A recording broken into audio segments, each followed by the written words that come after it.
श्रीकृष्णाय वासुदेवाय हरये परमात्मने प्रणतक्लेशनाशाय गोविंदाय नमो नमः। भगवद्गीतेच्या 6व्या अध्यायाला आपण सुरुवात करूया। ध्यानयोग। भगवान श्रीकृष्ण म्हणाले, जो पुरुष कर्मफळाचा आश्रय न घेता कर्तव्य कर्म करतो तो संन्यासी व योगी होय, आणि केवळ अग्नीचा त्याग करणारा संन्यासी नव्हे, तसेच केवळ क्रियांचा त्याग करणारा योगी नव्हे। हे पांडवा, ज्याला संन्यास असे म्हणतात तोच योग आहे असे तू समज, कारण संकल्पांचा त्याग न करणारा कोणीही पुरुष योगी होत नाही। योगावर आरूढ होण्याची इच्छा करणाऱ्या मननशील पुरुषाला योगाची प्राप्ती होण्यासाठी निष्काम कर्म करणे हाच हेतू सांगितला आहे। योगारूढ झाल्यावर त्या योगापुढे पुरुषाचा जो सर्व संकल्पांचा अभाव असतो तोच कल्याणाला कारण सांगितला आहे। ज्यावेळी इंद्रियांच्या भोगात आणि कर्मातही पुरुष आसक्त होत नाही, त्यावेळी सर्व संकल्पांचा त्याग करणाऱ्या पुरुषाला योगारूढ म्हटले जाते। स्वतःचा संसार समुद्रातून उद्धार करून घ्यावा आणि स्वतःला अधोगतीला जाऊ देऊ नये, कारण हा मनुष्य स्वतःचा मित्र आहे आणि स्वतःचा शत्रू आहे। ज्या जीवात्म्याने मन व इंद्रियांसह शरीर जिंकले त्या जीवात्म्याचा तर तो स्वतःचा मित्र आहे, आणि ज्याने मन व इंद्रियांसह शरीर जिंकले नाही त्याचे तो स्वतःच शत्रूप्रमाणे शत्रुत्व करतो। थंड उष्ण सुख दुःख इत्यादी तसेच मान अपमान यामध्ये ज्यांच्या अंतःकरणाची वृत्ती पूर्णपणे शांत असते, अशा स्वाधीन आत्मा असलेल्या पुरुषाच्या ज्ञानात सच्चिदानंद घन परमात्मा उत्तम प्रकारे अधिष्ठित असतो। म्हणजेच ज्याच्या ज्ञानात परमात्म्याशिवाय दुसरे काहीच नसतेच, त्याचे अंतःकरण ज्ञान विज्ञानाने तृप्त आहे। ज्याची स्थिती निर्विकार आहे, ज्याने इंद्रिये पूर्णपणे जिंकली आहेत आणि ज्याला दगड माती व सोने समान आहे, जो योगी युक्त म्हणजे ते भगवंताला प्राप्त झालेला आहे असे म्हटले जाते। सुहृद मित्र शत्रू उदासीन मध्यस्थ द्वेष करण्याजोगा बांधव सज्जन आणि पापी या सर्वांविषयी समान भाव ठेवणारा अत्यंत श्रेष्ठ आहे। मन व इंद्रिय यांसह शरीर ताब्यात ठेवणाऱ्या निरीच्छ आणि संग्रह न करणाऱ्या योग्याने एकट्यानेच एकांतात बसून आत्म्याला नेहमी परमात्म्यात लावावे। शुद्ध जमिनीवर क्रमाने दर्भ मृगाजीन आणि वस्त्र अंथरून तयार केलेले जे फार उंच नाही व जे फार सखल नाही असे आपले आसन स्थिर मांडून त्या आसनावर बसून चित्त व इंद्रिय यांच्या क्रिया ताब्यात ठेवून मन एकाग्र करून अंतःकरणाच्या शुद्धीसाठी योगाभ्यास करावा। शरीर डोके आणि मन सरळ रेषेत अचल ठेवून स्थिर व्हावे। आपल्या नाकाच्या शेंड्यावर दृष्टी ठेवून अन्य दिशांकडे न पाहता ब्रह्मचर्य व्रतात राहणाऱ्या निर्भय तसेच अत्यंत शांत अंतःकरण असणाऱ्या सावध योग्याने मन आवरून चित्त माझ्या ठिकाणी लावून माझ्या आश्रयाने राहावे। मन ताब्यात ठेवलेला योगी अशा प्रकारे आत्म्याला नेहमी मज परमेश्वराच्या स्वरूपाच्या ठिकाणी लावून माझ्यात असणारी परमानंदाची पराकाष्ठा अशी शांती मिळवतो।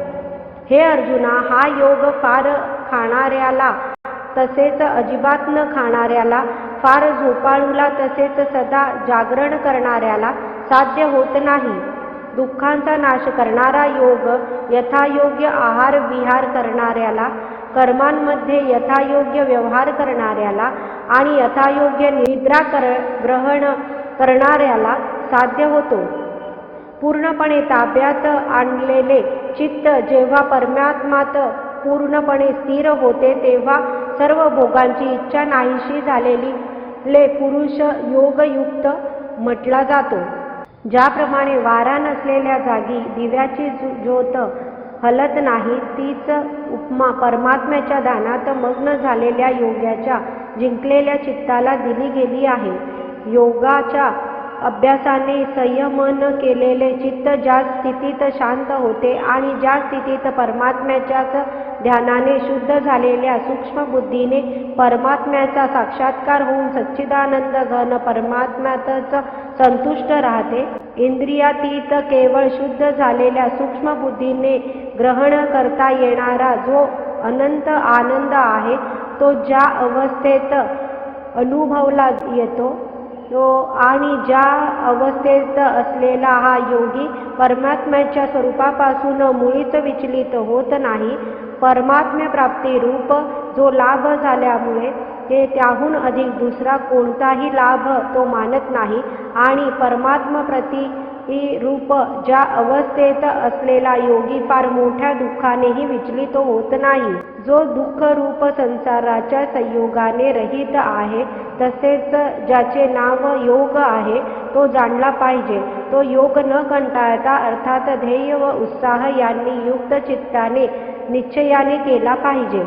संकल्पाने उत्पन्न होणाऱ्या सर्व कामना पूर्णपणे टाकून आणि मनानेच इंद्रिय समुदायाला सर्व बाजूंनी पूर्णतया आवरून क्रमाक्रमाने अभ्यास करीत उपरत व्हावे. तसेच ध्येययुक्त बुद्धीने मनाला आत्मात स्थिर करून दुसऱ्या कशाचाही विचारही करू नये. हे स्थिर न राहणारे चंचल मन ज्या ज्या शब्दादी विषयांच्या निमित्ताने संसारात भरकटत असते त्या त्या विषयांपासून त्याला आवरून वारंवार परमात्म्यात स्थिर करावे.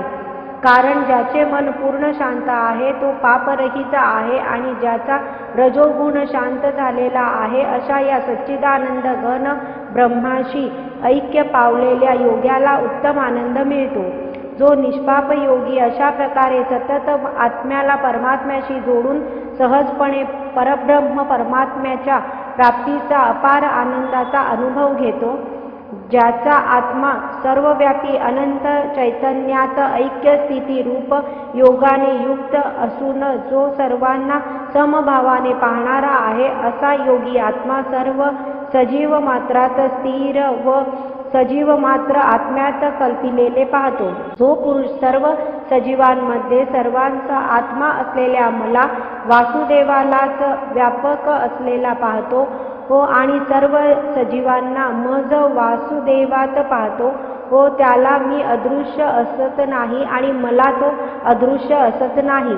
जो पुरुष ऐक्य भावाला प्राप्त होऊन सर्व सजीव मात्रात आत्मरूपाने असलेल्या मला सच्चिदानंद घन वासुदेवाला भजतो तो योगी सर्व प्रकारचे व्यवहार करत असला तरी त्याचे सर्व व्यवहार माझ्यातच होत असतात.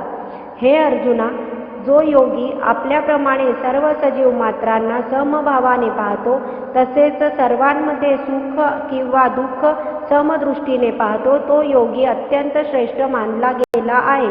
अर्जुन म्हणाला, हे मधुसूदना, जो हा समभावाचा योग तुम्ही मला सांगितलात तो मन चंचल असल्यामुळे नित्य स्थिर राहील असे मला वाटत नाही. कारण हे श्रीकृष्ण, हे मन मोठे चंचल शोभविणारे हे मोठे दृढ आणि बलवान आहे. त्यामुळे त्याला वश करणे मी वाऱ्याला अडविण्याप्रमाणेच अत्यंत कठीण समजतो. भगवान श्रीकृष्ण म्हणाले, हे महाबाहो अर्जुना, मन चंचल आणि आवरण्यास कठीण आहे यात शंका नाही. परंतु हे कुंतीपुत्र अर्जुना, हे मन अभ्यासाने आणि वैराग्याने ताब्यात येते. ज्याने मनावर ताबा मिळवला आहे अशा पुरुषाला योग साधणे कठीण आहे आणि ज्याने मन ताब्यात ठेवले आहे अशा प्रयत्नशील पुरुषाला साधनेने तो प्राप्त होणे शक्य आहे असे माझे मत आहे. अर्जुन म्हणाला, हे श्रीकृष्ण, जो योगावर श्रद्धा ठेवणारा आहे परंतु संयमी नसल्यामुळे ज्याचे मन अंतकाळी योगापासून विचलित झाले असा साधक योगसिद्धीला म्हणजे भगवत साक्षात्काराला प्राप्त न होता कोणत्या गतीला जातो. हे महाभाऊ श्रीकृष्णा, भगवत प्राप्तीच्या मार्गात मोहित झालेला व आश्रयरहित असलेला पुरुष छिन्न विच्छिन्न ढगाप्रमाणे दोन्हीकडून भ्रष्ट होऊन नाश तर नाही ना पावत. हे श्रीकृष्णा, हा माझा संशय तुम्हीच पूर्णपणे नाहीसा करू शकाल. कारण तुमच्याविषयी दुसरा कोणी हा संशय दूर करणारा मिळण्याचा संभव नाही. भगवान श्रीकृष्ण म्हणाले, हे पार्था, त्या पुरुषाचा इह लोकातही नाश होत नाही व परलोकातही नाही. कारण बाबा रे, आत्मोद्धारासाठी अर्थात भगवत प्राप्तीसाठी कर्म करणारा कोणताही पुरुष अधोगतीला जात नाही.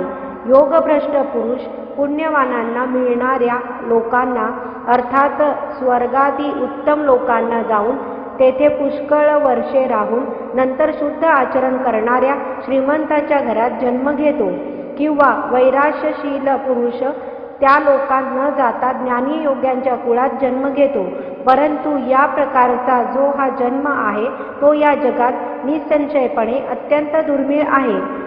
तेथे त्या पहिल्या शरीरात संग्रह केलेल्या बुद्धिसंयोगाला म्हणजे समत्व बुद्धी रूप योगाच्या संस्कारांना अनायाने प्राप्त होता. आणि हे कुरुवंशीय अर्जुना, त्यांच्या प्रभावाने तो पुन्हा परमात्म प्राप्ती रूप सिद्धीसाठी पूर्वीपेक्षाही अधिक प्रयत्न करतो.